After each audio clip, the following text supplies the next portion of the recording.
Semaine passée, président Emmanuel Macron a fait une déclaration qui était levée plume sous dos tout Haïtien, que ce soit Haïtien qui vivent en Haïti ou bien à l'étranger. Dans le cadre de visite président Emmanuel Macron dans le pays de la France, pour être capable de participer dans le sommet G20, il a visité un quartier au Brésil. Côté un Haïtien a interpellé le président Emmanuel Macron pour faire connaître que la France gagne mieux lié dans la situation que Haïti connaît actuellement. Président Emmanuel Macron, qui c'est président actuel pays de la France, pas te mettre de l'eau dans la bouche pour te répondre à Haïtien ça que situation haïtienne connaît, c'est parce que nous-mêmes en Haïti, nous laissons la porte ouverte au narcotrafic et c'est parce que nous avons des dirigeants politiques qui sont extrêmement cons.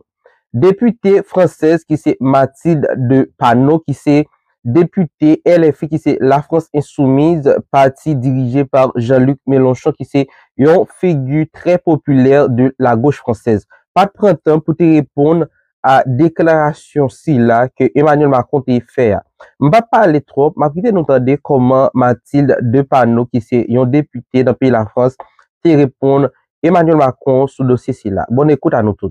Enfin, je viens sur un dernier point qui me tient particulièrement à cœur, puisque vous avez sûrement entendu les propos qu'Emmanuel Macron a tenus sur Haïti et sur le fait que les Haïtiens seraient complètement cons. Je le dis parce que c'est un motif supplémentaire de demande de destitution du président de la République. Ce n'est pas la première fois que le président de la République se retrouve dans une position où il nous fait honte à l'international, où il méprise, comme il avait méprisé le président burkinabé, en demandant, lors d'une conférence de presse devant la presse nationale et mondiale, où était le président et s'il était parti réparer la clim.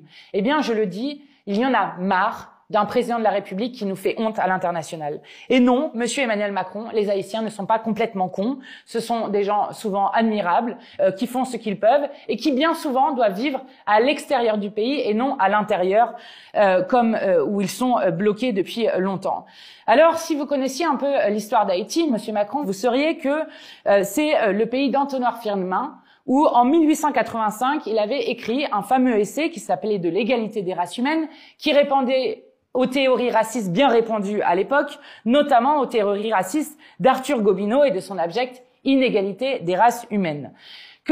Si vous connaissiez l'histoire, monsieur Macron, vous sauriez que Haïti est le pays de grands écrivains, comme Jacques Roumain, comme Jacques-Stéphane Alexis. C'est aussi le pays aujourd'hui de Yannick Lahens, d'Edwige Danticat, de l'économiste et femme politique Michel Pierre-Louis, des écrivains Lionel Trouillot, Louis-Philippe d'Alembert, entre autres illustres personnages.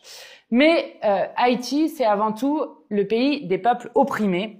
Et il faut vous rappeler, monsieur Emmanuel Macron peut-être, que Haïti a complété la liberté universelle en menant les plus longs combats pour l'abolition de l'esclavage des Noirs. C'est le premier pays de l'antiracisme politique, fondé maintenant depuis plus de 220 ans, le 1er janvier 1804. Et lorsque Emmanuel Macron dit que les Haïtiens sont responsables de leur situation, il ferait mieux de se rappeler que c'est nous, monsieur Macron, c'est vous et l'ensemble de ceux qui portent l'impérialisme américain qui a fait payer, qui font payer encore à ce peuple un lourd tribut pour avoir consacré la libération universelle des Noirs. Non, les Haïtiens ne sont pas cons et Haïti a été pendant très longtemps le laboratoire du pire. En 1825, soit 21 ans après son indépendance, Charles X de France avait tordu le bras du président haïtien de l'époque, Pierre Boyer, et lui avait fait signer une dette faramineuse.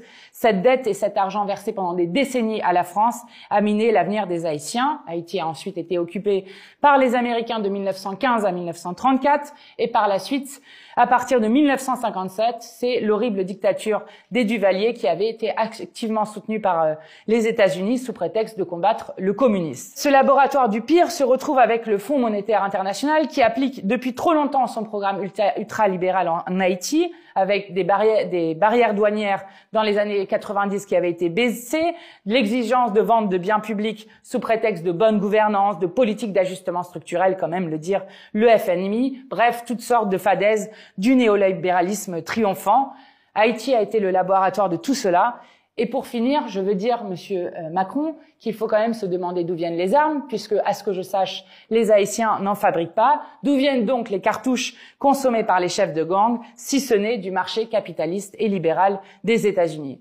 Non, Monsieur Emmanuel Macron, les Haïtiens ne sont pas complètement cons. Comme partout, les peuples en lutte, et plus que la plupart des autres peuples, ils sont victimes d'un ordre impérialiste, frappé d'inégalités chroniques depuis bien trop longtemps, victimes du non-partage des richesses et d'un néolibéralisme que vous forcez ce pays à avaler depuis trop longtemps. Les membres du gang aujourd'hui à Haïti sont les enfants de la rue d'hier, à cause de la faillite de l'État que le libéralisme triomphant a trop longtemps démantelé. Alors, Monsieur Macron, si vous voulez vous renseigner un seul moment sur la dette haïtienne, je vous invite à lire un livre intitulé Haïti-France, les chaînes de la dette, livre qui a été écrit par l'historien français récemment disparu Marcel Dorigny et du professeur de géographie Jean-Marie Théodat, préfacé notamment par Thomas Piketty et introduit par le professeur Fritz-Alphonse Jean. Haïti-France, les chaînes de la dette. Sinon, vous pouvez aussi découvrir les écrivains haïtiens. Je vous conseille notamment l'anthologie de la poésie haïtienne parue en 2015 aux éditions du Seuil. Et Haïti, je crois, Monsieur le Président, devrait cesser d'être le laboratoire du pire. Les Haïtiens en lutte ainsi pour changer leur pays. C'est un défi pour la modernité sociale et antiraciste, un défi que nous devrons tôt ou tôt regarder en France.